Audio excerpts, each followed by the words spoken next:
नमस्कार सर्वांना, श्री स्वामी समर्थ. आबांची लाडकी ताई या यूट्यूब चॅनलमध्ये माझ्या गोडताईंचं, मैत्रिणींचं आणि दादांचं पण खूप खूप असं सारं स्वागत आहे. तर चला माझ्या व्हिडिओची सुरुवात कर. शेडमध्ये ना अशा गाई शिफ्ट करून घेतल्या त्या, कारण का चिखल होती म्हणून. आणि आज काय झाले, मोकळ्या सोडल्या नाही, त्या बांधल्या त्या. त्यामुळं जिथं बांधल्या ना तिथं बसले ते. आणि असा बांधलं की मग राडा होतो बघा. तर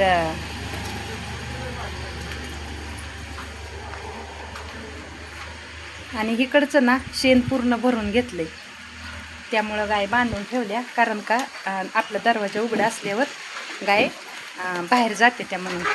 तर स्वच्छ झालं बघा, आता छान वाटायला लागले.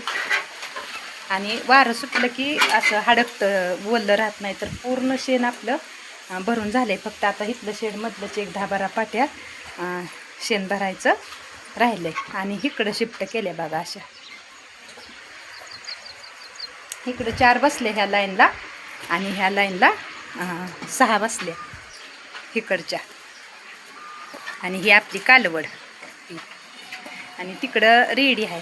आणि तिकडं पण म्हैस आणि एक बारकी रेडी कालवड तिकडं आहे. आणि शेळी अशी तिकडं आहे ती. तर आता हिथलं स्वच्छ करून घ्यायचं. आणि आता ना गाईंचं वैरणीचं टायमिंग झालं. वैरण नाही टाकली ह्यांना अजून, पण आता टाकायची. आणि वैरण टाकून झाली की धारा लवकर झाल्या की मग सोडून द्यायच्या मोकळ्या. आणि मोकळ्या सोडून दिल्या की मग इथली स्वच्छता करून घ्यायची. म्हणजे आपलं शेड पूर्ण जाळी पण मुक्त गोट्याची आणि शेड पण असं चकाचक होतं या. तर असं छान वाटतं बघा. स्वच्छ असल्यावर आपल्याला पण काम करायला, म्हणजे शेडमधनं फिरायला ती चांगलं वाटतं. आणि गायींना पण बसायला ती चांगलं वाटतं. तर मग स्वच्छता खूप महत्त्वाची असते बरं का. आपल्या शेडमधली स्वच्छताच पाहिजे मेन गोष्ट तर. आणि काम चालू झालं आहे आता. काम म्हणजे चालूच करायचं म्हणलं, अगोदर थोडंसं शूट घ्यावं. परत काय होतं, धारा होस्तोवर अंधार पडतो आणि मग शूट घ्यायचं पण राहून जातं आणि व्हिडिओ पण राहून जातो. मग म्हणून म्हणलं अगोदर शूट घ्यावं. आणि शूट घेतलं की आपल्या कामाला सुरुवात करायची. आता मुरघासाची एक पाटी टाकून घ्यायची. मुरघासाची पाटी टाकून झाली की परत हिरवी वैरण टाकून घ्यायची, एक पाटी पेंड ओतून घ्यायची, बारली ओतून घ्यायची. आणि 5:30 वाजेपर्यंत आपलं सगळं काम ओके झालं पाहिजे. आणि 5:30ला धाराला बसायचं. 5:30 ते 6:30 1 तास आपल्याला धाराला लागतं. आणि 6:30ला गाई मोकळ्या करायच्या आणि दूध घ्यायचं. दूध घेऊन झालं की मग झालं आपलं काम निवांत. आता शेण काय होतं, 4च्या पुढं मग काढता येत नाही. मग आता काय माहिती काय, म्हणजे वेळ मिळाला तर काढायचं, नाही वेळ मिळाला तर मग सकाळ काढायचं. आणि कशा वाटते त्या बघा आपल्या गाय. आता इथं थोडी अडचण वाटते बरं का. असं तिकडं कसं एका लाईनमध्ये 10 गाय बसत होत्या, 9 बसत होत्या, आणि एक साईडला होती 10 गाय. आणि असं वाऱ्यानं घाण एवढी होत नव्हती वाळायचं. पण आता ह्याच्यामुळं आणलं मी इकडं, पावसामुळं, पाऊस पडतोय म्हणून आपल्याला धार पण काढायला येत नाही. आणि शेण खाली साठलं की चिखल होतोय म्हणून इकडं शिफ्ट केले ते. आता पाऊस बंद होईपर्यंत इथंच ठेवायच्या. आणि आता ही समोर जी दिसती ना तुम्हाला, ही डांबा पसलेली जागा, तर मुरुम आणखीन आलं नाही बघा. मी पहिल्या व्हिडिओमध्ये बी सांगितलं होतं की मुरुम टाकत नाही. ती आणखीन पण टाकलाच नाही. आता त्यांना विचारलं तर ती मध्ये थांबा टाकतो, आणखीन पण थांबाच म्हणते ती. आणि चिखल झाला, पाऊस पडला की मग ती वाटते पटदिशी पहिला मुरुम टाकून घ्यावं. पण अशी मुरुमवाली पण येड्यासारखं करते ती. आणि ही जी दिसतंय ना, हिथं माझं म्हणणं आहे दावण करायची. आणि दावणीचा एक तोटा असतो बरं का, की दावण केले की काय गाय खोडकर असते, त्या काय करते, त्या तोंडाने वैरण उधळते त्या. आणि जी अशी शांत आहे ना, खायला थोडीशी शांत असते, काय काय गाय खायला वसवस अशा खाऊन घेते त्या. तर जी वसवस खाऊन घेते ना, त्या गायला जास्त वैरण भेटते. आणि शांत गाय असते ना, तिला कमी भेटते. म्हणून ती दावण मला नाही आवडत, नको वाटते. पण आता शेडमध्ये घेतल्यामुळं माझं म्हणजे चाललंय नियोजन. तर मग केली तर आपल्याला कशी करावं लागेल, जास्त अंतर ठेवावं लागेल, म्हणजे त्या गायच्या वैरणीपाशी दुसऱ्या गायचं तोंड नाही पोचलं पाहिजे. तर मग ही होईल बघा व्यवस्थित. आणि असं जवळजवळ जर चिटकून चिटकून घेतल्या ना तर मग 100% पटपट खाणारी गाय बरोबर कमी खाणाऱ्या गायला कमी वैरण पडणार आणि तसं मग दूध पण कमी निघतं बघा.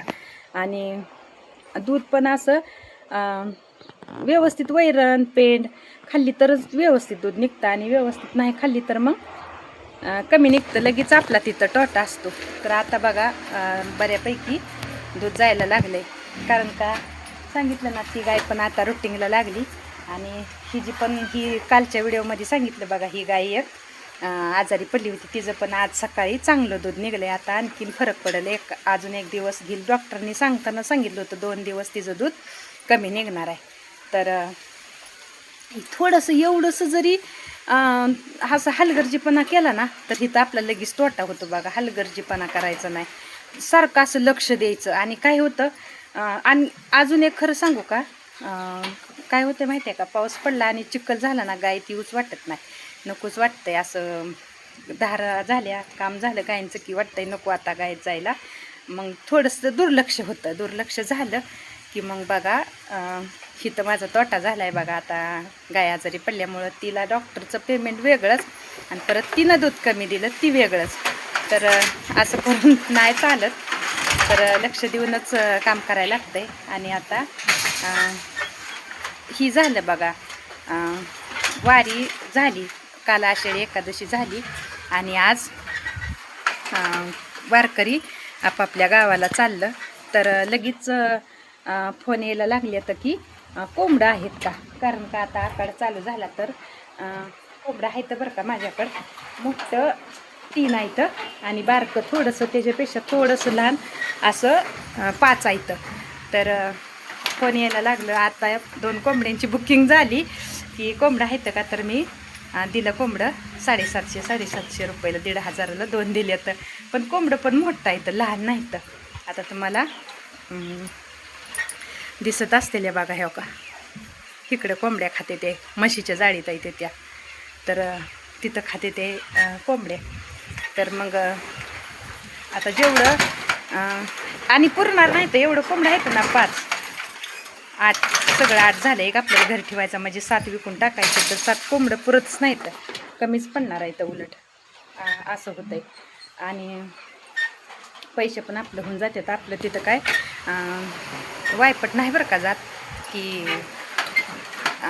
कोंबड्या बसवल्या तर म्हणजे कोंबडी बसवायची, पिल्लं तयार करायची आणि मग आखाड महिन्यात आपलं भरपूर पैसे होते. तर ह्याच्यापेक्षा जास्त पैसे मी आखाड महिन्यात केले तर कोंबड्यांचं. आणि त्या गाय खाली बघा घाण दिसती, असं चिखल झाल्यासारखा. तर ती असं हे केलं ना खोऱ्यानं असं स्वच्छ करून घेतलं ना लगेच हडकून जाते. आणि मला चांगलं वाटायला लागलं आज शेडमध्ये, कारण काही सगळं शेण उचलल्यामुळं स्वच्छ वाटायला लागलं. आणि बांधून नाही ते आज दिवसभर यांना बांधून ठेवलंय. आता काय करायचं, पडदेशी वैरण पेंड खाऊन झाली की मोकळ्या सोडून द्यायच्या. म्हणजे काय झालं असेल आता ह्यांना पाणी प्यायला ताण लागले असेल, कारण का त्यांना रोजची सवय झालेली असते ना पाणी प्यायची. तर मग कसं ताण लागल तसं पाणी पिते त्या. तर कालचा माझा व्हिडिओ परवा दिवशीचा व्हिडिओ एवढा व्हायरल गेला आहे ना, तर खरंच खूप भारी वाटतंय बरं का. एवढा सपोर्ट दिला आहे मला आणि खरंच खूप छान वाटतंय. तर मनापासून आभार आहे बरं का मी माझ्या यूट्यूब फॅमिलीची. मी तुम्हाला व्हिडिओमध्ये पण सांगितलं आहे ना, 2 मी आपल्या घरी वारकरी आलं तर वारकऱ्यांचं व्हिडिओ टाकलं होतं, तर ती व्हिडिओ चाललं नाही तर आणि माझा गायींचा व्हिडिओ टाकला, मी पोस्ट केला. तर ती व्हिडिओ एवढा व्हायरल गेला आहे ना, छान वाटतंय बरं का. धन्यवाद मनापासून धन्यवाद माझ्या यूट्यूब फॅमिलीचं. आणि चला आता व्हिडिओ बास आणि कामाला लागते, कारण का परत वेळ होतोय. पटपट ह्यांना आता पहिल्यांदा मुरघासाची पाटी टाकून घ्यायची, मुरघासाची पाटी टाकून पेंट टाकोपर्यंत ह्यांची खाऊन होती, लगेच दुसरी टाकून घ्यायची. असं करायला लागतं. आता इथून पुढं जास्त वेळ असं टाईमपास करून चालत नाही. काय होतं मग उशीर होतो आपल्याला कामाला, तर असं पटपट आवरावं लागतं. बघा एकदा शेर आणि खोड सांगू का तुम्हाला, आता दाखवू का? अशा गाई खोडकर असते ते बघा. तरी हो का, नवीनच जाळी बनवली का नाही आपण, अशी जाळी वाकडी केली, तोंडाने दुमती केली आणि पलीकडलं गवत. आता ह्यांचं किती पोट भरलं असेल बघा बरं तुम्ही. ह्याच्यात असं खोडकर एवढ्या खोडी करते त्या ना, आणि तिथं काय करणार आता, खराब करून टाकणार बघा. हे करणार त्याचं सारखं आता मुंडक्यानं ढकलून त्या जाळीचं वाट लावून टाकणार पा. असं चालू असतं ह्यांचं पड्या करायला. तर आता सोडून दिल्यावर एकदा मग माणूस नाही किंवा लक्ष देत, कशाला लक्ष देतं एवढं. तर असं असतं बघा ह्यांचं. आणि गाड्या तर एवढ्या चालते त्यांना सारख्या रस्त्याने, काय विचारूच नका. आता बघा हायवा कसं जाते ते, हायवे म्हणल्यावर तुम्हाला मी हायवा दाखवते. नाही का, असं सारखं चालू असतं, गाड्या वाहते. त्यामुळं मी जास्त एवढा व्हिडिओ इथं घ्यायचा प्रयत्न, म्हणजे असं गुपचूप नुसतं शूट करायचं आणि वॉइस ओव्हर करत असते, त्याच्यासाठी करत असते. असं असतं माझं. तर आजचा पण व्हिडिओ माझा कसा वाटला नक्कीच मला कमेंट करून सांगा. तर चला, सर्वांना माझा मनापासून एकदा श्री स्वामी समर्थ.